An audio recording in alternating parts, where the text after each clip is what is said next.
Welcome, everyone. We will get started shortly, but I'd like to give people a few more moments to get their audio preferences settled before beginning.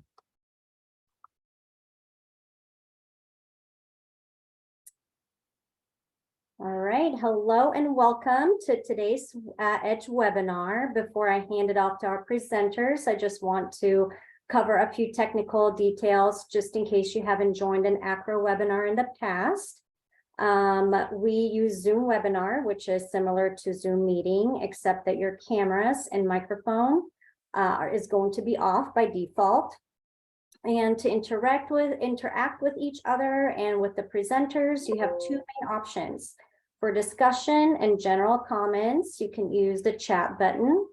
This defaults to hosts and panelists, meaning only they can see your message. But if you want everyone to see it, make sure you select everyone from the to-do drop-down menu. If you have a question, please use the Q&A button. You can ask questions anonymously, and you can view and comment on existing questions. You can also ask questions at any time. And now, without further ado, I will hand it off to the moderator.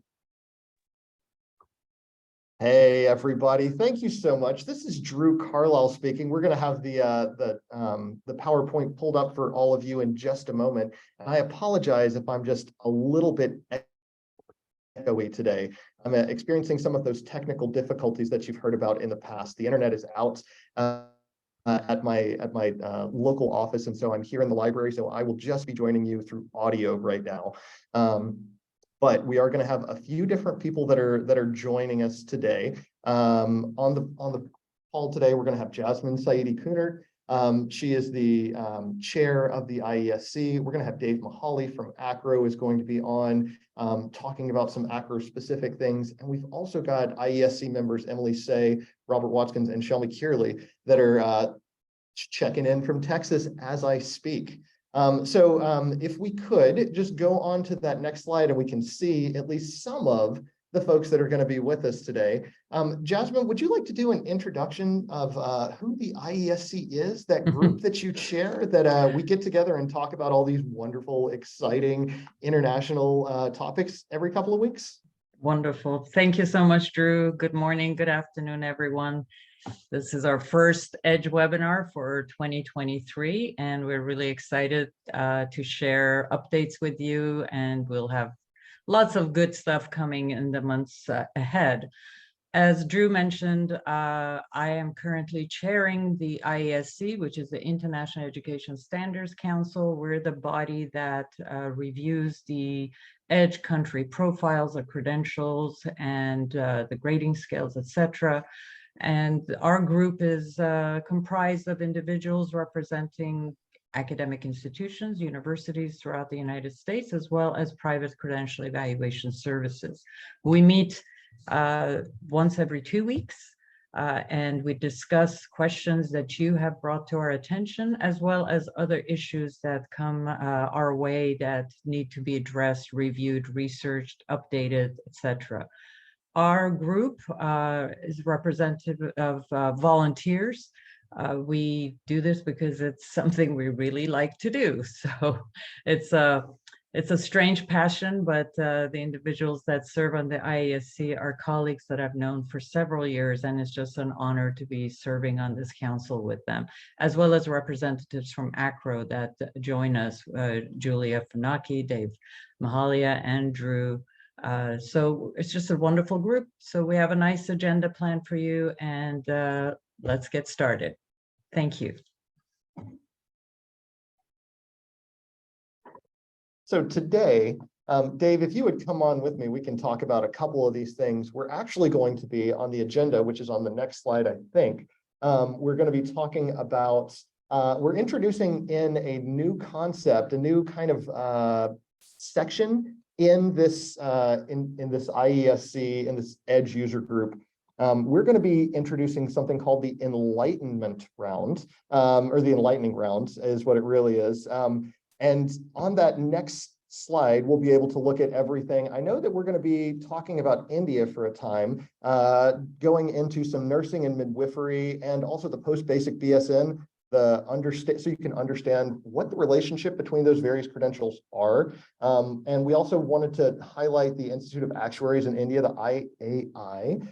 That's something that you need to be aware of as well. And like I said, that enlightenment round, that enlightening opportunity for all of you with the questions that you've submitted. Dave, what are we doing at ACRO these next couple of months that we're going to talk about later on? Later on in the month of February, we'll talk a little bit about the International Institute, which is coming back alive after several years of hiatus due to the COVID pandemic. And then in March, toward the end of the month, we have the annual meeting, which of course is the big flagship event. And I'll be talking about those events and details and dates and registration information later. All right, thank you so much. Well, without any further delay, I'm going to pass this microphone right over to Emily, and we will head down to the subcontinent. Hello, everyone. All right, so let's make it over to the slide on India, the first slide. Excellent, thank you. So these are works in progress. So we're in the finalization stages, and you'll be seeing them up in EDGE within the next several weeks. The first one being the Diploma in General Nursing and Midwifery. The credential actually is already in EDGE, but we're working on some updates. This diploma is actually one of two possible qualifications to enter the general nursing profession in India. The other one being the 4-year Bachelor of Science in Nursing. The Diploma in General Nursing and Midwifery, by comparison, is typically 3.5 years at nursing schools and hospital schools of nursing. So by that nature, it is more hands-on and practical oriented in terms of the training. And these nursing schools and hospital schools of nursing are affiliated to and are overseen by the respective state nursing council. The update we're working on is that in 2015 to 16, the India Nursing Council changed the minimum length to 3 years. So when you receive credentials or look up programs in India, diploma programs for nursing, you'll actually see a range, 3 years, 3.5 years, even 4 years, although that's more rare. But the bottom line is that now the minimum length is 3 years. Regardless of that length, the comparability statement or advice will still be a US diploma in nursing because of the nature of the program. So that look out for that update. On to the next one. Then we have a new entry that's going to be going in, the post-basic Bachelor of Science in Nursing. If you're experiencing a little bit of deja vu or wondering if this sounds familiar, that's because back in November, we talked about the post-basic Bachelor of Science in Nursing in Nepal. So similarly here, this credential is a shortened bachelor's degree program intended for holders of the Diploma in General Nursing and Midwifery. It's referred to as the post-basic Bachelor of Science in Nursing, but sometimes you'll also see records that refer to it in a reverse, meaning you'll see Bachelor of Science in Nursing and then post-basic reference afterwards and offered in parentheses. So you could see it either way. The idea is that it's supposed to be, maybe you can call it an upgrade program or top-up program for holders of diplomas in general nursing and midwifery. And at the end of the day, they'll have the same status as those who do the straight 4-year Bachelor of Science of Nursing in India. And so likewise, it would be regarded as comparable to a US bachelor's degree in nursing as well. On to the next one. So this is also a new credential that we're working on for India, and that is the fellowship in the Institute of Actuaries of India, the IAI. This is a fairly new professional organization, at least compared to others like the Institute of Chartered Accountants of India. This one, the IAI, was established in 2006. And in order to enroll in the program, one has to have completion of Standard 12 and successfully complete the actuarial common entrance test. So there is an entrance examination. Once they're admitted, they have to work towards passing a total of 13 exam papers spanning 4 categories. That's core principles, core categories, specialist principles, and specialist advanced. After they've done this, then they have to do 3 years of actual experience. And then afterwards, they will receive a fellowship in the IAI. And if you receive the fellowship certificate, you can regard that, or we recommend considering that as comparable to a US bachelor's degree.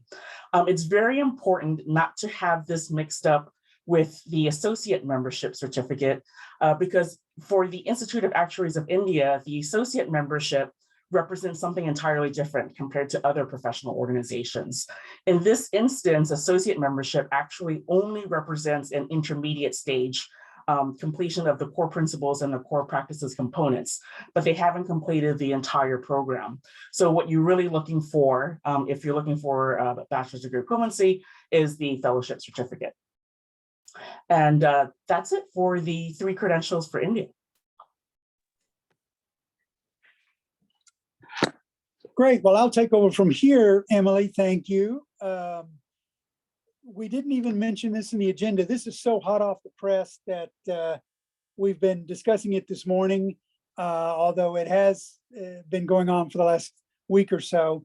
Those of you familiar with this webinar know that many of the questions that come forward during these webinars that we talk about, or that we work on as a group every other Friday, come from you guys, the users.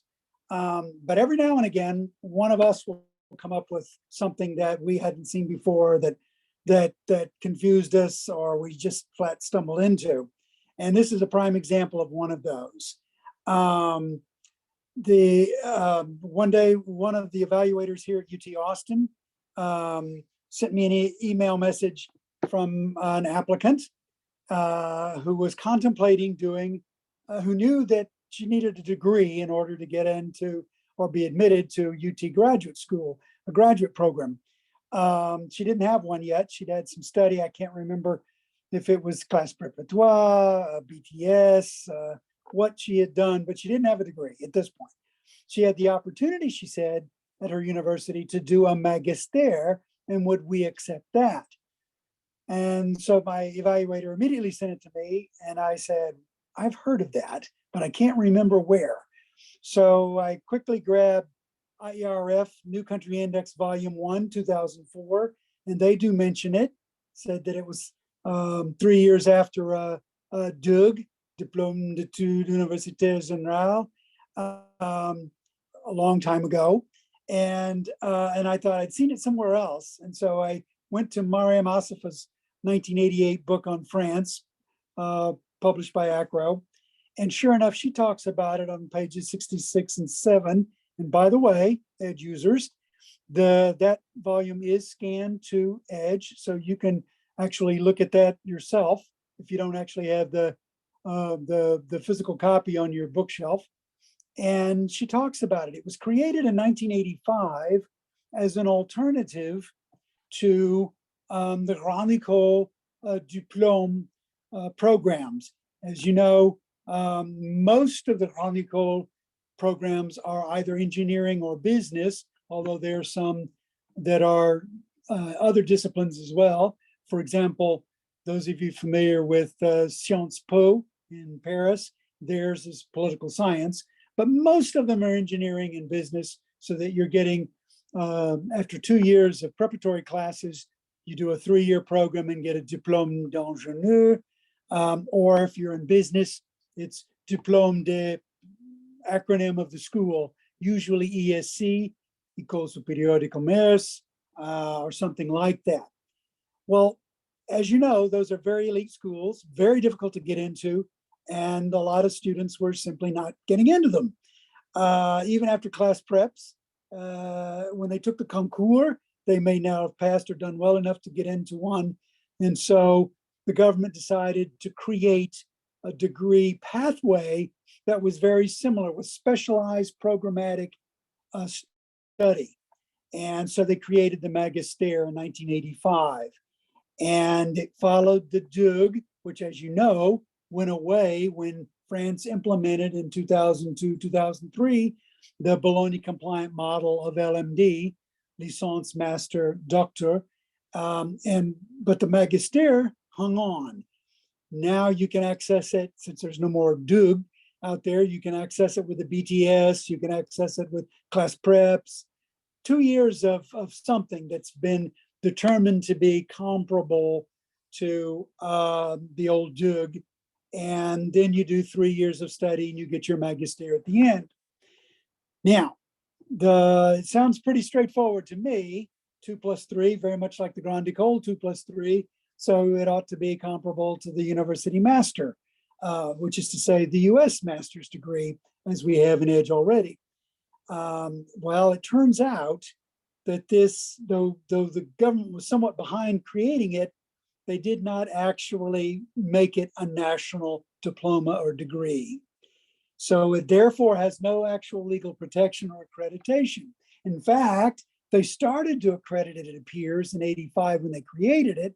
The first ones would not have been awarded until 88, but then they stopped around that time accrediting it. Yet the degree is still being given. So for the moment, we seem to be in agreement that it's not a recognized degree. It's very similar to the Spanish títulos propios, which are also unofficial degrees in Spain, never awarded by the king. The same is true of this French Magister. It is not awarded by the Ministry of National Education. It does not contain a diplôme visé on the diploma, and it's awarded by the institution itself. So we decided that if it walks like a duck, talks like a duck, acts like a duck, it must be a duck. So we're, for the moment, calling it not a degree, valid graduate study, but not a degree.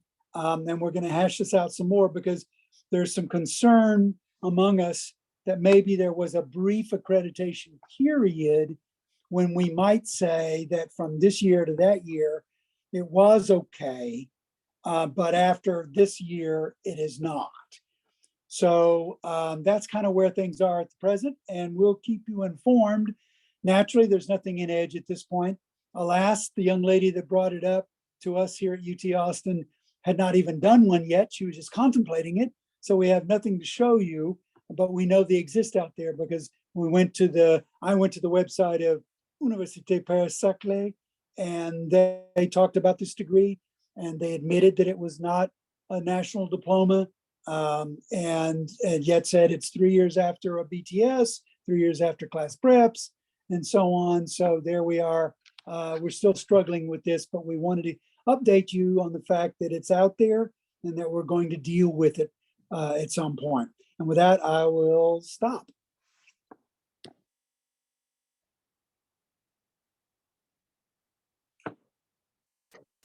And then we are going to keep on going into what I mentioned earlier, that enlightening round.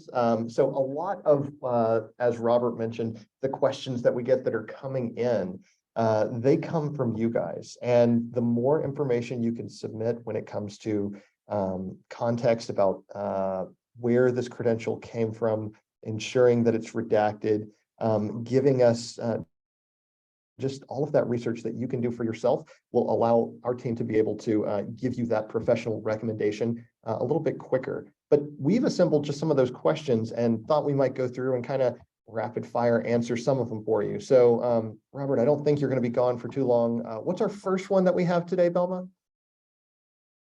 It's not Robert, but stay on the edge of your seat. Emily, would you come talk about Rwanda for just a moment? We had a question about why isn't the TVET certificate in there? Right. So, it was brought to our attention that the TVET certificate 5 was missing, and there was interest in understanding this credential more. So, if you go on EDGE, you will find it there now in Rwanda. It is a 1-year program after certificate 4, representing usually a total of 12 years of study. And we do recommend equivalency to completion of high school, but within a vocational track based on its purpose and orientation. So you will find that now, and thank you to that EDGE user who brought that up to us. I love it. That's exactly the kind of thing that we want. When you encounter something, you're like, wait a second, this isn't here, but I know it exists. It really does help the entire field when you bring that to the front. So we encourage and appreciate all of your submissions. Thank you. Robert, let's talk a little bit about what's next. Germany? Yes, Drew, thanks. This is one that is already in there, obviously, because the question, as you can see, has to do with what is in there already. And the question is, why do you consider Realschulabschluss from Germany to be less than completion of high school? Apparently the individual goes on to say, even though it only went on to 10th grade, it teaches the subject matter taught through 12th grade here in the USA. My response to that is really pretty simple. First of all, it's not so important to me and to us for that matter about content in terms of what's being studied. We all know that curricular content can vary from school to school, let alone country to country, so that what might go on at my old high school, Austin High, here in Austin, Texas, might not be perhaps as advanced as what might happen in an IB school like Anderson High School or something like that. So it's not a question of content. With me, it's a question of the system, the educational system being scrutinied here. And the answer to that in case of Germany is pretty simple.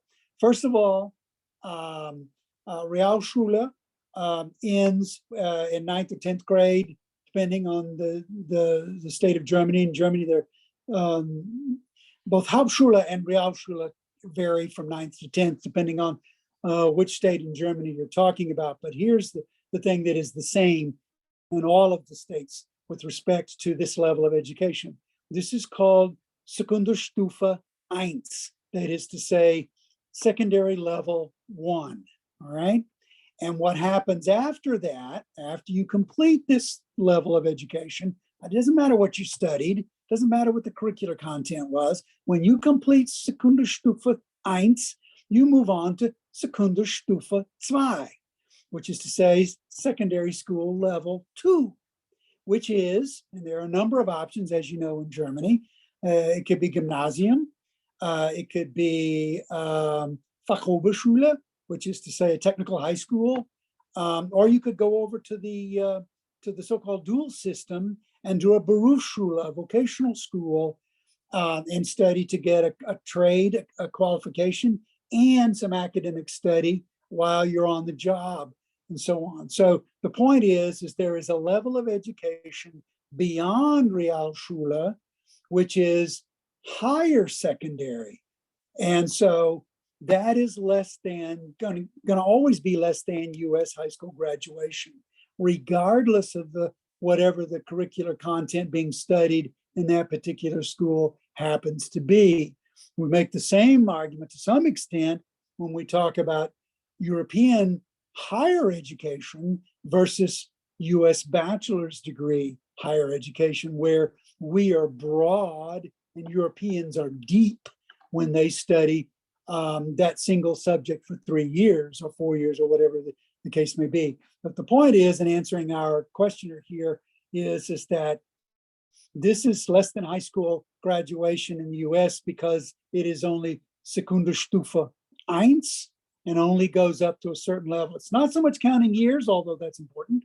It is the level. There is another level of secondary after this called Sekundarstufe 2. All right, Drew, back to you. You know what, Robert, I'm actually going to take that and I'm going to push it right back over to you, because I would like for you to remind us about some of the work that's going on in West Africa. I remember now. Actually, I was kind of the one that was spearheading this. It all began from an edge user. Well, this is obviously from an edge user and it's very specific. The current entry within EDGE for high school completion in Sierra Leone, the senior school certificate. What began several weeks ago as a project that I sort of took on had to do with grading. Another EDGE user, not this person, But another one had said, what about, how come the grading in Nigeria for the senior secondary certificate is not up to date? And turns out it wasn't. So I did some research and bandied it about with the others and so on. And as it turns out, the 5 West African countries of Liberia, Sierra Leone, Nigeria, Ghana, and the Gambia all adopted from their own secondary school certificates, senior certificates, variously named qualifications, whatever they had instituted to replace the British O and A level concept, which was about 1988, which is when West Africa began to adopt their own national certificates, moving to a 12-year system. Then they all adopted the West African Senior School Certificate Examination, WASSCE, as administered by WAEC, the West African Examinations Council, and therefore adopted the grading that WAEC recommended, so that all 5 nations instituted that same grading scale. Now, they did it at different times, beginning with 1999. Oh gosh, it's been a while since I've done this. I forgot who started it in 99. Could well have been Nigeria, but by 2013, Liberia had been the last one to include that, but they all adopted the same grading scale.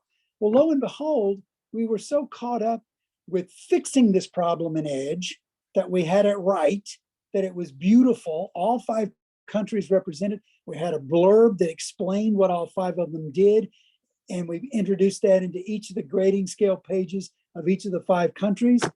And lo and behold, guess what we forgot? We forgot that you also have to update the credentials page. And this individual, as you can see, noticed that. And so the next step in fixing this problem is to systematically go through the 5 West African countries and make sure that the proper updated credential is in there. The grading scale is up to date, but unfortunately the credentials page may not be. They may be in Nigeria, but not in the Gambia. It may be in Ghana, but not Sierra Leone. So we're going to work on that and get that fixed for you guys.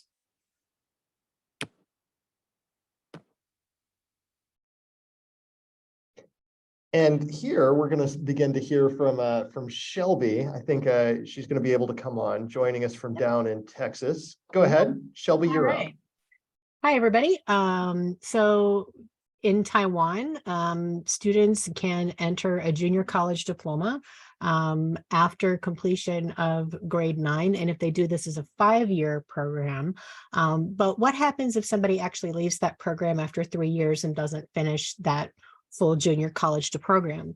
Would you allow them entry into a U.S. post-secondary program if they've only completed those first 3 years of study, but have not actually received that junior college diploma?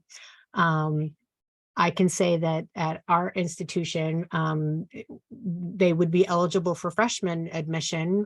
We would consider that combination of completion of grade 9 and the first 3 years of this 5-year junior college program to be equivalent to a high school diploma or grade 12 completion, and allow them entry into our freshman program. But then the question becomes, what kind of documentation would we ask for? Ordinarily, we only ask for the documents for upper or senior secondary education. In this case, we may ask to see that junior high school certificate plus the transcript of study for the 3 years of the junior college program. If anybody else on the panel wants to speak, if one of your institutions does something different, please feel free to chime in. But our recommendation would be that this person could enter freshman level study. Shelby, I think one of the big questions that was kind of coming in from this one was just trying to understand, how would you approach this? How do you philosophically approach a credential that was not completed? How do you, like, because we talk about in EDGE, we give placement recommendations for completed work. And this is something that is not that. Right. And actually, this would more likely be an exception at our institution because they don't actually have the document that we would consider to be the equivalent of a high school diploma. So we would probably do an individual review for this person and make an exception in this case because they've got proof of education that goes the 12 years. They've got those 9 years of primary and secondary education. Then they've started this program for the junior college diploma, but they haven't finished that program. So they might have been eligible for some transfer credit for the last 2 years of the program, equivalents to about 30 semester credit hours in the US. If they had finished that junior college program, might be more depending on what they've studied. But in this case, our institution would make an individual review exception and allow them to study with that combination of the junior school and the incomplete transcript. That's what we would do at Walden University. Shelby, thank you Yes. for that. This is Jasmine, and we at the Academic Credentials Evaluation Institute do see these documents. We see them as full completed 5-year programs, and we've seen them as these sort of incomplete. I have seen transcripts that state completion of the 3 years when the person did not move on to do the 4th and 5th year. A diploma has not been presented, but the transcript actually says they kind of have they use the wording that makes it very clear that this is part of the 3-year cycle of high school, meaning grades 10, 11, 12. But if we receive, let's say, a transcript that shows 3 years plus maybe 1 year of the what is considered to be post-secondary, we will look at the document carefully and recommend some transfer credit for that 4th year and cite that admission to that was completion of these 3 years that represent 10, 11, and 12. So that's how we will address this document if it's, let's say, incomplete. And if we have a complete 5-year document, then it's high school graduation plus 2 years of community college level credits that we report on the evaluation. I'd like to hear what Robert and perhaps Emily, how you would address this credential as well. Of course, we're a highly selective institution, and so I would say you don't have a high school diploma. You may have done, it's the same as someone out here wandering around on the 40 acres that has 120 hours, has met all the requirements, but didn't turn in their diploma name card or the request for graduation, what have you. In the end, they don't have a diploma. So we would not be considering them for freshman admission. Yeah, and at IURF, as a credentials evaluation agency, we would say completion of grade 12, but we would not say a high school diploma since a credential was not earned and a program was not completed. So it would really be left up to our users how they want to use that for the student and determine their eligibility. I'm loving it. We got 4 different answers from 4 different experts. Good luck to everyone that's tuned in today. So we're going to go back around and we were just talking about academic credentials that were not completed. Can we talk about a few credentials that are maybe not just solely academic that we have started to incorporate and talk about a little bit in EDGE? Sure, Drew, I'll take this one on. First of all, as you can see there, the question from the EDGE user is regarding Tajikistan. There is no suggested equivalent document to a U.S. high school diploma listed in the Tajikistan credentials section, and that's true. In fact, I think I've said this before in past webinars. There are moments in EDGE, even though it's been out there for 15 years or so, when we have these OMG moments, when we say, how in the world did we forget that? Or how in the world did we say that? Or and so forth. And this is a prime example of one of those. But let me take us back a little bit further. This is actually a project I'm working on called that I've labeled the stands, which is to say Soviet republics former Soviet republics only. Afghanistan is not included in that group, even though briefly it was under Soviet auspices, but only briefly. And it really began several weeks ago with a question from, and I'm going to call him out because he's been extremely helpful in this as well, Alex Popovsky, the president and CEO of Ukredo, a credential evaluation service. He raised the question about Kazakhstan and a particular diploma. And I may have even discussed this in past one or two past meetings last year, saying that I was working on this, because the minute I started to try to answer Alex, I suddenly realized that we had an issue with all 5 of these countries that I'm calling the stands: Kazakhstan, Kyrgyzstan, Tajikistan, Turkmenistan, and Uzbekistan, and on that particular credential that Alex singled out with respect to Kazakhstan. Well, as it turns out, for Tajikistan, we actually do have a secondary high school credential in there, but it's not the academic stream. It's the technical specialized certificate. But I'm also including Tajikistan in my more wide-ranging fix, I hope, to the issue of these high school level and just over high school level specialized secondary things. And while I'm at it, looking to make sure that we don't have an oversight like we did in Tajikistan, where we simply don't have what is truly the academic certificate, which is the and still bears the old Russian name Attestato Srednye Obrazovание. But we're continuing to work on that as I do this broader stands survey, and we'll address the fact that there is no academic document in there. So hopefully we'll fix that in relatively short order. Back to you, Drew. Thank you so much, Robert. And so for one more thing that I just want to kind of highlight for everyone is that we do get occasional questions that come in about what's going on with this particular Bologna credential. Why is this integrated master's not reflected yet? What happens when someone earns this following this? Shelby, could you talk about what our fellows are actually doing to help improve this throughout EDGE? Sure. Our fellows, we have 2 fellows this year who are working on an in-depth project related to these types of credentials. And we're going to be adding information and updates from their research and their work as we're able to.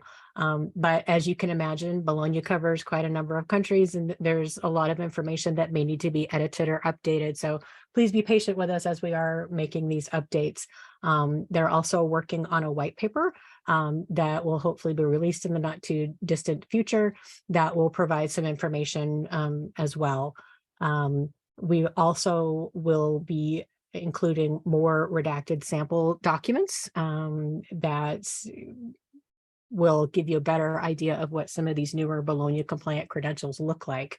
But it is possible that someone may have an integrated master's degree, which would be an integrated bachelor master degree spanning probably 5 years.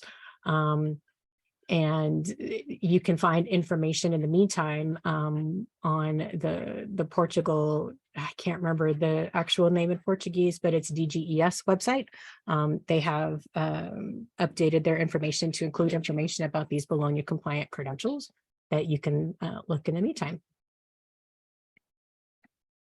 Does anybody else have any information they'd like to share on that?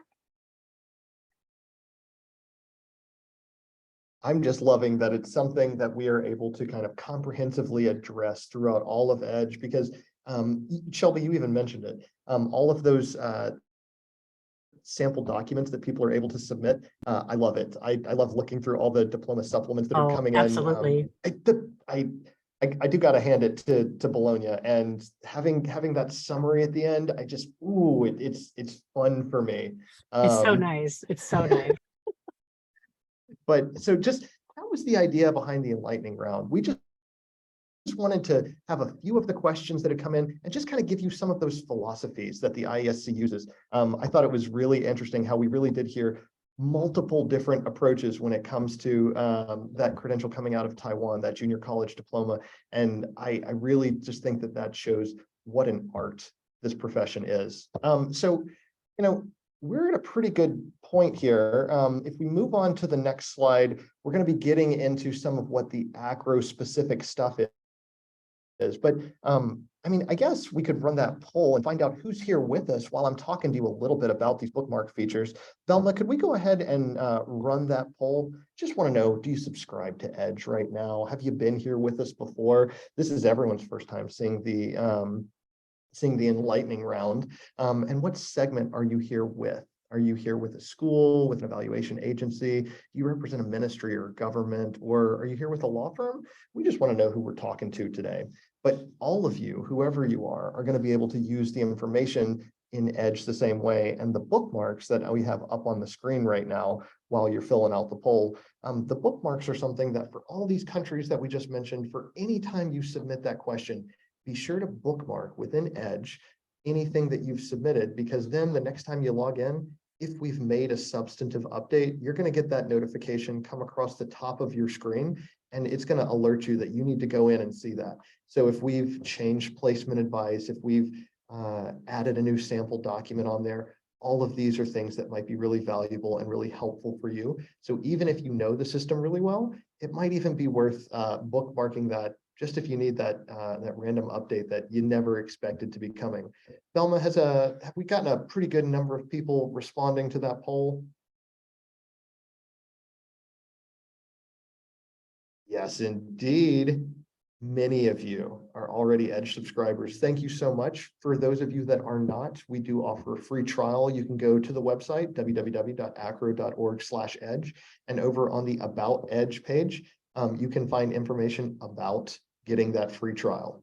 So many of you have been here before, and for those of you that this is your first time, thank you for joining. You can go back and you can look at all of the old Edge user groups that we've had in the past, and as well as other webinars that ACRO offers. These are free. You just need to sign in, and they'll send you the link, and you can reference all of those. So like last month, one of the things that we did in the Edge user group was I talked through a little bit about how to manage your roster. And so if you're curious about how to go through and edit who has access, the Edge Manager, that's something that you can access through that webinar. And we'll actually have a link up in a little while later to talk about it. But on that next page, I think is actually the one in particular that does say, here are some of the things that you really need to be considering when it comes to managing that Edge roster. These are just some of the questions that we answered for you in last month's webinar. So in that December 2022 Edge user group, you can learn all about how to edit the roster, and you can see how to change folks from one to another. But I want to talk more about what ACRO's got coming up, because the archive is what we've done in the past. Dave is going to come on and he's going to talk to us about some exciting in-person events that we have at ACRO coming up here next month. Dave? Sorry, I had my finger lingering on the key there for a minute and stopped and started my video. We have two in-person events to talk about. ACRO's International Institute is back as a live event, February 6th to 9, and you can register for that right now. Registration is open. There are special room and group room rates, I should say, available at the DC Royal Sonesta, which is the DuPont Circle location, which is a boutique hotel. Very handy to the DuPont Circle metro station, I would imagine. And what will you learn at this event? Through attending, you would get the tools to evaluate international credentials from all the areas covered. It would start out with foundations of credential evaluation. They're going to cover China and Anglophone Africa, Mexico, India, Europe, Bologna process, including France, Germany, Spain, and Poland specifically. In addition, they're going to cover Venezuela and Ukraine. and provide an update on those countries in crisis. If you can't join us in person in February, or even if you can, and your institution has the funding to spend, or if you have personal funds you want to spend, we'd like you to know that you can register now for the annual meeting, ACRO annual meeting in Aurora, Colorado, that will be held at the Gaylord Rockies Resort. That's March 26th to 29th. However, starting March 25th, there will be pre-conference workshops which extend through to that Saturday is the 25th, and then those pre-conference workshops would extend into the 26th, and in the afternoon of the 26th we would have the kickoff. Annual meeting, as most of you know, is really the last comprehensive university admissions related conference that covers international credential issues. So it's very important to us at ACRO, obviously, but also to people at universities and colleges and credential agencies all over. I went to my first annual meeting in 1989, and even these few years later, they're still no less thrilling. Great networking opportunity, fascinating. You get to see the research that people are conducting and things that really matter to you. And I guess up on the slide, we have 29 plus international specific sessions. Certainly not limited to the ones that you see there, those 4 points or so. So that wraps up the coming events for Colorado. Is even if it were to snow, it would be sunny and warm within a few hours, and you would forget about that snow, is the way I've experienced Colorado in the month of March anyway. So that does it for me, Drew. Okay, thanks, Dave. And just one other thing on the next slide that I love to remind people about.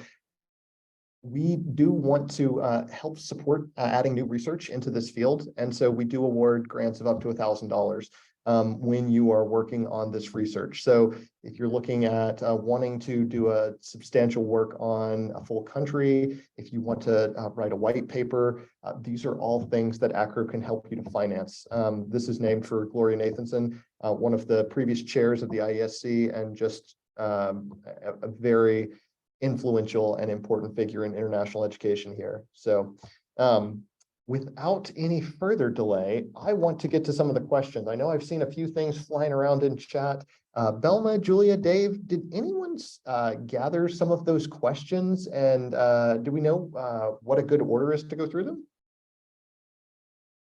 I think we should go ahead and start with, this is Julia. We should go ahead and start with the first question on Saudi Arabia, because I think Shelby would like to answer that question. Shelby, can you read the question first and then go ahead with the answer?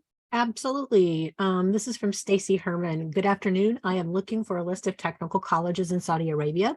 I found a list of public and private, but not technical institutions.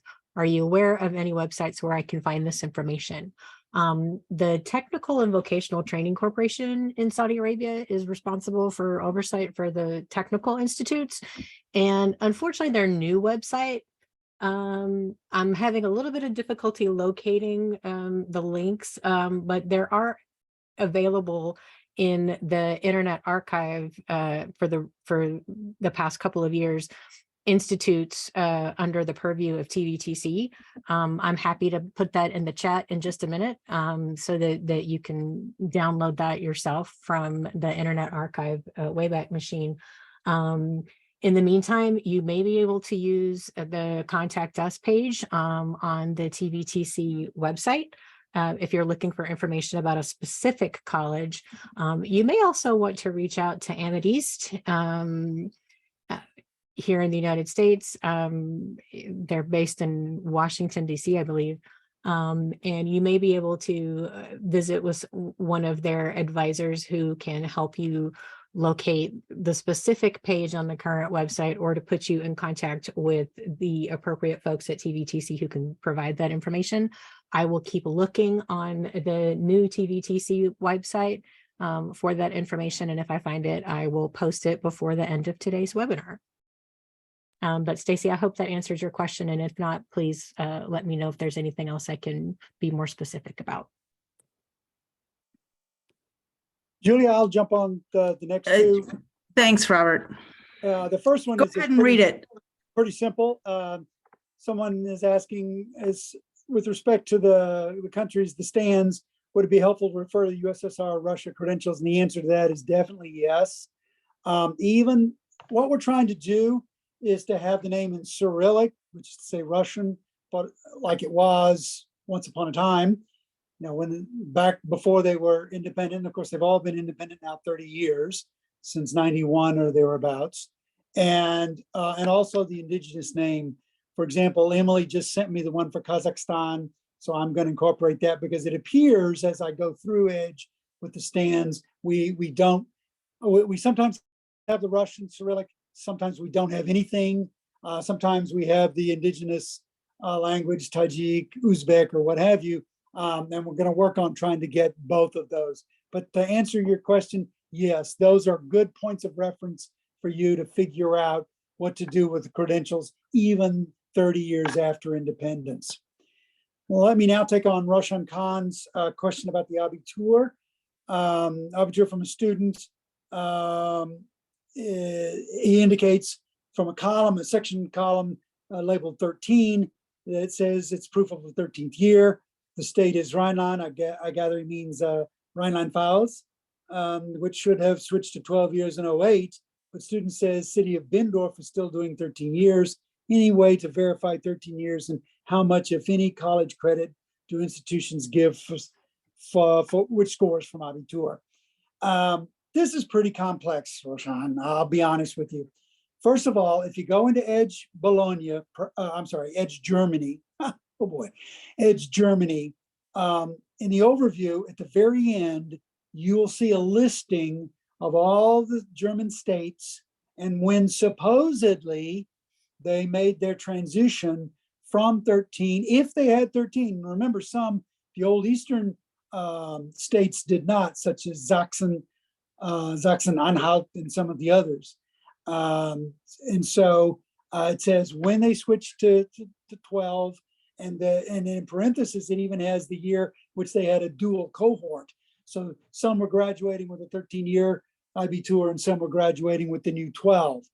The concept that's being used here, the generic term for it is G8 versus G9, which means Gymnasium 8 or Gymnasium 9. And that's based on the old traditional pathway, academic, not technical, but academic pathway in Germany of all the states, which was theoretically 4 years of Grundschule, followed by Gymnasium, which lasted for 8 or 9 years. The Western states, the former West German states, were a G9, and then they began their transition to a G8. And what that meant is that while they went to a 1 year less, making it a 12 instead of 13-year system, they did not abandon or get rid of any of the curricular information that was being taught in that 13-year G9 system. So you had a G8, 12 years, but you still got the same amount of information. And so our German colleagues wanted us to continue to give credit, since we gave credit for 13 years. My answer to that has always been U.S. admissions officers at the front door do not like giving credit for high school, period. Unless that high school experience transcends the US model. In the case of a G9, obviously it does, 13 years. In the case of a G8, it does not. And so remember what I said a moment ago, early in this broadcast about Realschule. It doesn't matter what the curriculum includes, in my mind, it's what does the system say it is? And the system says that they are a G8, they're a 12-year system. Now, Roshan, the minute I say that, I need to qualify that statement by saying that now we're beginning to see a transition back to G9. And Bavaria led the way in 2017. Others are following suit, it appears. Why? Because students and parents were incensed that their students were having to learn the same amount of material in 12 years instead of 13.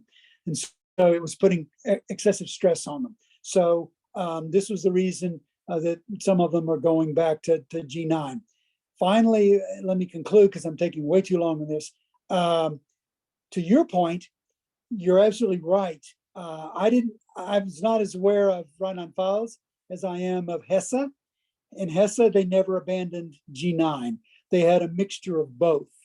So what I do when I want to try to figure out what I'm going to do, first of all, when I see a column of 13, that's generally meaning that there is a 13th year.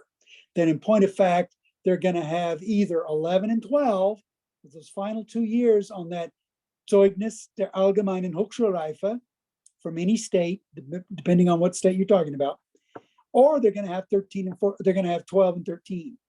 And if it's 12 and 13, then they have a 13th year. And the easiest way to give credit for a 13-year Abitur is to go straight to the exam subjects, Prüfungsfach, and give, and they're unweighted, so give the same amount of credit for each. Usually there's 4 subjects, so I give 8 each. If there's 5, obviously I would give 6, and so on. I would give up to a year's credit, 30 hours more or less. And with that, I'm going to stop.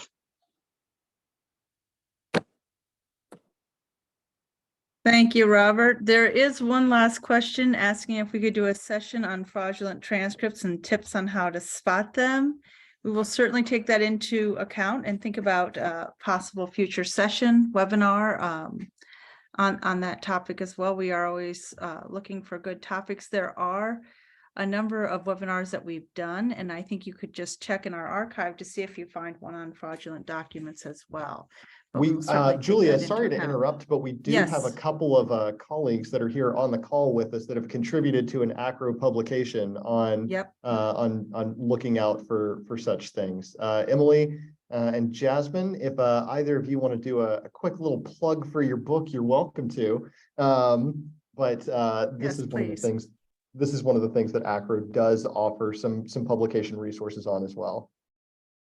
Thanks for that, Drew. Yes, the publication is really well-rounded. It includes contributions by a number of experts in the field. Alan Ezell, the former FBI agent who was really kind of in charge of a department called DipScam, Diploma Scam, and he's still very engaged in that. So he's contributed.